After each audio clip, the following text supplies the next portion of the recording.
Aloha and welcome to Betty's Real Estate Corner, brought to you by Sakamoto Properties, where prestige is our business, reputation our foundation. Today's going to be a little bit quiet here in the studio. I don't have a guest sitting here with me. Got a couple of people that I think are going to be checking in by phone, and then I kind of want to just come up with a couple of different things that I think might be worth talking about in between a couple of call-ins that I've got happening. So bear with me today. I'm not sure exactly where we're going to go. I've got some thoughts about what's going on with mortgages right now and short sales and why the owner of the property can't get a short payout instead of selling it to someone else with a short sale. And if anybody's got comments on that, send it to me at Betty@SakamotoProperties.com. Betty@SakamotoProperties.com. Because think about that a minute. Why is it that if you've got a mortgage and you're upside down, the lender will allow you, in most cases, to do a short sale, and, okay, the lender does lose some money on that. But he won't come to you and say, okay, Mr. Borrower, I will instead give you a $100,000 reduction in principal. I'll give you today's interest rate and allow you to stay in your home and raise your family, etc. So I just think that's an interesting thing. One of the things worth talking about today is that we have all turned out right now to be unbelievably busy. And I think it has to do a little bit for us in West Maui and definitely at Kapalua based on what went on last weekend with the golf tournament. The golf tournament was fabulous, and I'll give you a little more information on it. But right now we happen to have somebody checking in with me. Hello, you're on the radio. Good morning. Hey, it's my husband, Roy Sakamoto, my favorite call-in. Yes, thank you, dear. Thank you. Thanks for checking in. Sorry I couldn't be in the radio station with you this morning, but a lot of things going on in our office right now. That's a good thing. Well, I'm happy you called in. It's always a little hard to suddenly be here alone because I'm not used to it. So, absolutely. Great that you're checking in. And so, first thing I want to say is, hey, how about Johnson Wagner, huh? We were just talking about Johnson Wagner.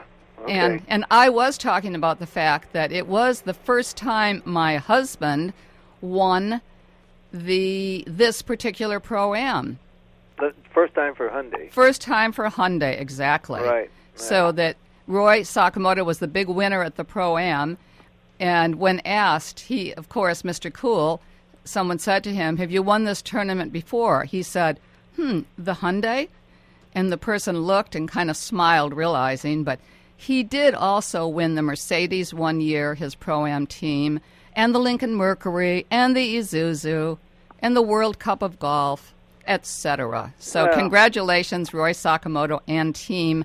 Thank you, dear. It's all a team effort. So you were out there caddying for us, and, you know, the whole team really just fit well together. The team was great. And Johnson Wagner, what about him? He went on and won the... this last weekend, the Sony in Honolulu. Right. And so that will bring him back to Kapalua next year for the Hyundai. And he might be stuck with our team again. I think he actually, in an interview, he actually told someone that if he could take the Pro-Am team with him on the road, he would take them in a minute. Oh, absolutely. It was great. We cut him no slack. He hit kind of a goofy shot on 13, and I looked at him and I said, you know, you're a professional, right? What the heck was that? That looked like one of my shots.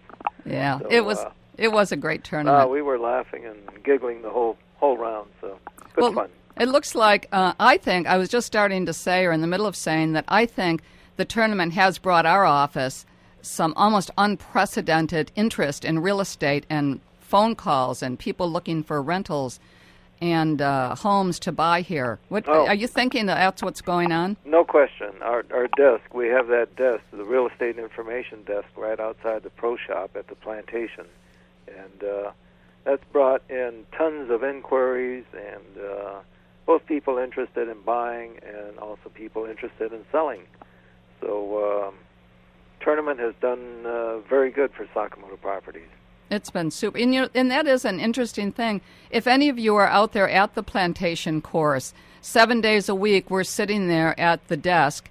It's kind of like our little mini site office. We sit right outside the Plantation Club, the pro shop, and right across from the restaurant. But one of our agents is there. So if you're looking to sit down and chat a bit about real estate, come on up there and talk to us. Our office is in Napili, maybe a little bit of an easier spot to chat, but come on by and see us. Oh, absolutely. And I know you're going to get into our listings and so forth, but I have a special guest in our office, Joel Greenfield, and I'm going to put Joel on the phone here with you. Perfect. Okay. Hold on. Good morning. Good morning, Joel. You're on the radio. Joel, I'm on the radio. Well, that's what happens when you walk in and you say hello to old friends. That's what happens. Joel is primarily from New York, but has lived a good, off and on, like say maybe 6 months a year here in Maui. He's one of our most favorite people, and it's always a pleasure. What are you up to today, Joel? Actually, I came in here to use your printer. Well, and that works for us. You can use our printer anytime. But it's always great to come back. The tournament brought me back, and as usual, everybody here in Kapalua put on a great show for everyone. I don't think the course ever looked more beautiful than it did with all the aerial shots that were used for the first time. Yeah, that airplane did a great job. Unbelievable. And then Troon Golf. I think Troon Golf has pulled off and really brought this course into one of the best golf courses in the world. I've been coming here and been with you guys since '95, and I don't ever remember the course being in better shape. I don't either, Joel. And that is the best thing to say. We've been good friends and we've worked together in different things over the years, but since 1995. And Joel is definitely a part of our lives. So thank you for taking a minute on the radio. Yeah, well, your guys are extended family. So, and always, although I have nothing to buy or nothing to sell right at the moment, I'm always looking for something, and I'm always going to be a client and your friend and extended family for the rest of my life. So, thank you, Joel. We love you guys. Thank you. We love you, too. And Joel and his wife took care of us this year when we were in New York. We got to hang out with them a little bit and walk the streets of New York. It was really fabulous. Thanks again, Joel. Anytime. Well, let me have Roy back on for just a minute, and then we'll get on with what we're doing over here. Good luck. Thanks again. Always Thanks, a pleasure Joel. to talk to you, especially on the radio. This is pretty fun. I hope my voice sounds good on the radio. I think you sound fabulous. Aloha. On. Aloha. Okay, before I lose your interest, how about talking about a couple of our listings at the Plantation? Absolutely. Okay. One of my favorites is 102 Honolulu Place. That's an amazing one. CC&D Builders, Ted Taylor. It was built to be his private residence, so it's the best of the best. Oh, the quality is unbelievable, and the views right overlooking Honolulu Bay, and especially in the wintertime when the northern swell is coming in, and you're looking at the surfers out there. Unbelievable. It is one of the best properties. It's a large home. It has, fabulous rooms for almost everything. Very, very designer, some of the best granites that I've ever seen in the world. And Patty Taylor does a lot of the specific work in locating the granite, etc., and she really tied this together. It's, I think, one of the best that we've seen, and we've seen some pretty fabulous houses. We do have a couple of people really looking at this, but it's still on the market as we speak, and it's a 4-bedroom, 6-bath home with a connected 1-bedroom, 1-bath ohana, which is perfect for a housekeeper or in-laws. It's got a full kitchen. It's really a great setup. The home in general, everything about it is pretty amazing. It's listed at 9.9, Roy? Yes, 9.9. Mm-hmm. And I think it is a great value. I mean, 9.9 in today's market, I think it really is a great value based on everything that's included with it. The owners are at the property, but they are very good about allowing us to show it. So if you happen to be listening to this and you want to take a look at some of our plantation properties, call us today. We're going to be showing some of them later this afternoon. So check in with us at 669-0070. And as long as I'm on this, don't forget to check out our website at sakamotoproperties.com, and you can hook up and see the Plantation course or see Pineapple Hill and take a good look at what we are selling, what we're marketing. There's also, don't forget, 231 Plantation Club Drive, which is, the land size alone, it's almost 7 acres. It's 7.25. Right, yeah. And fantastic location. It's kind of on its own island, surrounded by the golf course at the Plantation. And very easy to show also. It's been easy to show. The way it's set up, you actually pretty much have ravines all around you going up to the golf courses. So you've got the ultimate privacy. And the entry is really, really fabulous. There's a totally separate building that they set up to be used as some offices and kind of some fun, entertaining type rooms. And it has its own garage.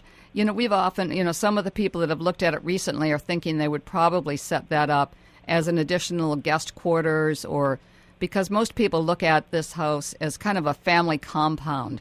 And this separate building could be used for so many things. It's got a pool table, ping pong. It's got its own huge wine cellar, a big area to store mainland clothes, etc. That the closets in it. It's actually a whole room set up where you can store furs or whatever you might need if you are traveling a lot out of this property. So a lot of possibilities. Right next door to that is a home owned by one of the best PGA Tour players, Jim Furyk, and we have his home listed at $6.9 million. That's another one. Really great property. It's a 3-bedroom home. 2 of the bedrooms are actually major master suites. The other bedroom also does have its own bathroom, huge office, and a separate 2-bedroom, 2-bath ohana. So again, the same thing. I mean, these are really fabulous properties that can be utilized in a lot of different ways. And very easy to show also. Well, we've been able to, arrange so that we can get into these properties pretty easily. So between Roy and myself, almost any time, we're available to hook up with you and get you into the property. So again, 669-0070 is the easiest number. It's our office. You can also try Roy's cell phone at 870-7060. My cell phone, 870-7062. And when we're talking about these multi-million-dollar listings, we don't want you to feel like we aren't handling the rest of the market, because we are. We've got some amazing listings right now at Napili Point, a new one that just came in, C12. It's close to the front, really nice property, listed at $950. And we've got another one, C27, listed at $795, which I think is an unbelievable value. So, we've got a little bit of everything. The Napili Point units overlook Honakiana Cove, which is kind of a private little inlet, and especially lately full of turtles. It's a great snorkeling little cove. Fantastic. Yeah, I think Napili Point has been, and it's one of those properties that's almost the old style, where they do their best to really get people gathered together, or they'll have from time to time kind of a manager's cocktail party.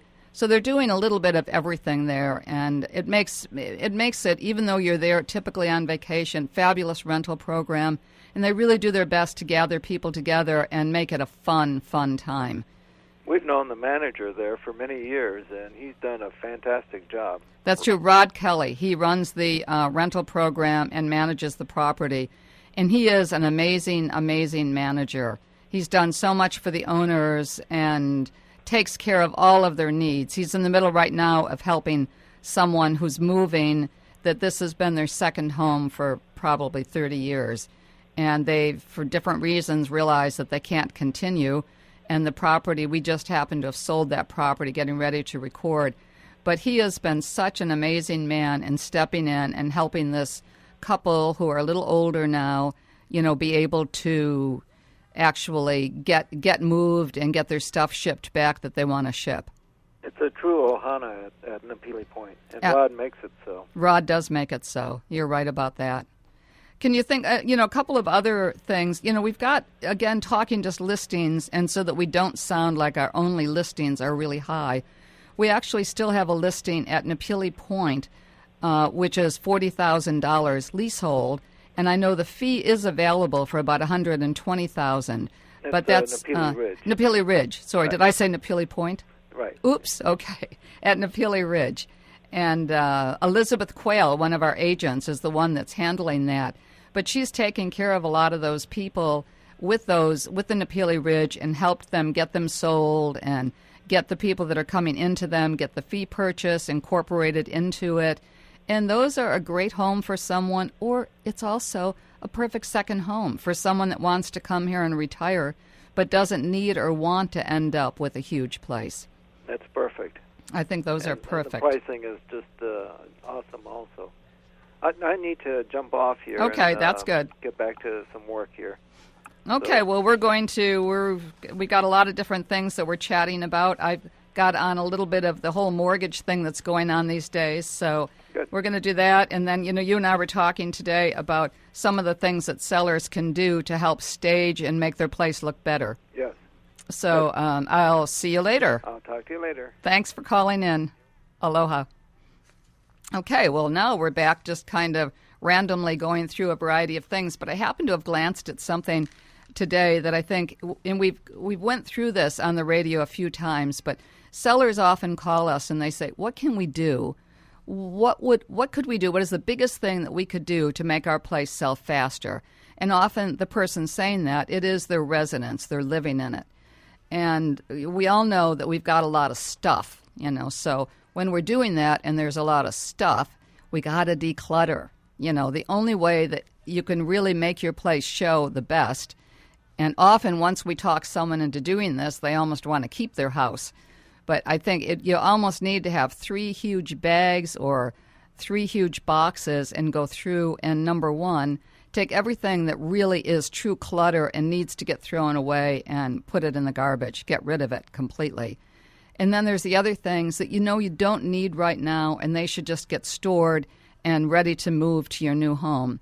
Any personal photography or things that are just hanging around, it's got to all get stored so that you end up with a place that when someone walks into it, they really want to live that way. It's how we all want to live, whether we can do it or not on a day-to-day basis. Totally different question. But I think when you take a look and you start doing things, decluttering, and the other one is just take all your personal items out and then clean. And again, it's one of those things, we all do our best. But when you walk into a house that you want to buy, if you just clean it, all of a sudden it sparkles, and when somebody walks in, they want what you've got. Now, I hate to carry this any further, but the garage. The same question applies to the garage. If you can make everything in your garage neat, it also makes everybody realize that there is room. I mean, you can put so many things, and so many things can be stored and put away neatly that, again, it gives someone advice on how they can live and how they can get their things organized. But it makes someone realize that there's a lot of space in the garage. So if, like a lot of us, you've got bags of things that are sitting there, or things that should be getting out the door to Goodwill or to the charity of your choice, again, you want it all clean. You want to see to it that what you do is really clean. And there's just so many different things, but you have to, if you've got something that's one of the best things about your property, whether it's a view or the kitchen or family room or a TV room, you want to play it up so that when somebody looks at it, they can see what makes it really fun and nice. Lights should always be on. Sometimes the television with the volume down, but turned to, like there's some local Hawaii channels that I think look really great. But, just a couple of thoughts. Meanwhile, back to my mortgage question. I've watched this for a long time, and there's so many people right now in Hawaii that are hurting because of their mortgages. And we have a similar issue going on with someone very close to us on the mainland. and trying to work out and stay in their home. And they bought at the peak of the market. The one case in particular bought at the peak of the market, totally qualified for the loan, put a full 20% down, which at the time people were doing nothing down, and then upgraded it. That didn't save them from anything now that the market slipped so much. And this is a particular one that's in California. But all of a sudden, their mortgage is so upside down, which means that they owe way more on the mortgage than the value of the house. But they'd like to keep their home. They've got kids. They're tied to the neighborhood, Girl Scout leaders. They take care of the kids are all playing soccer. So what they want to do is find a way they hang on to their home. Well, they can go to the lender and in most cases end up doing what's called a short sale. So let's say you owed on a mortgage $800,000, but the house is now worth $400,000. The lender will often allow you to sell it to another person for $400,000, and they refer to that as a short sale. In most cases, you just go away. You have no deficit on that. The other person gets the property, and there's $400,000 that they've paid instead of your $800,000 mortgage. So if that's the case, why then can't the current person who's living there, raising their kids, has done their best to make a great investment, why won't the lender let them come in and give them the benefit of a short mortgage or a short payoff if they can come up with someone that would maybe fund them, a family member that would help them to pay off a mortgage, let's say, or any way that it could be done, but give the homeowner that's desperately trying to hang on to that property the benefit of the short sale without having to sell it to someone and walk away from their home, walk away from their improvements, walk away from their neighborhood. It just doesn't seem fair to me, and I don't know where to go with it. I think everybody needs to maybe direct letters to their congressman that's in the situation or understands the situation. Certainly your local senators, whoever it is, our councilmen, whoever we can, I think we should send letters and make clear that we're looking for help for everybody, not just trying to sell properties by a short sale so that the next person gets the benefit. Well, I guess I've yacked away enough that somehow what seemed like it was going to be a long time isn't. So we're going to wind down pretty quickly. Looks like we're at the 2-minute mark. I've been reading to you off and on a procrastination thing, which I think I can do in 2 minutes. I hesitate to make a list of all the countless deals I've missed. Bonanzas that were in my grip, I watched through my fingers slip. The Winfields that I should have bought were lost because I overthought. I thought of this, I thought of that. I could have sworn I smelled a rat, and while I thought things over twice, another grabbed them at that price. It seems I always hesitate, then make my mind up much too late. A very cautious man am I, and that is why I never buy. How Nassau and how Suffolk grew, New Jersey, Staten Island too, while others culled those sprawling farms and welcome deals with open arms. A corner here, 10 acres there, compounding values year by year. I chose to think, and as I thought, they bought the deals I should have bought. Without finishing this, because I think I'm going to run out of time, the end of it is, at times a teardrop drowns my eye for deals I had but did not buy, and now life's saddest words I pen, if only I'd invested then. This was in the Farm and Land Realtor magazine in October of 1917, and it's still the same today. So no more procrastination. Call us 669-0070, and aloha.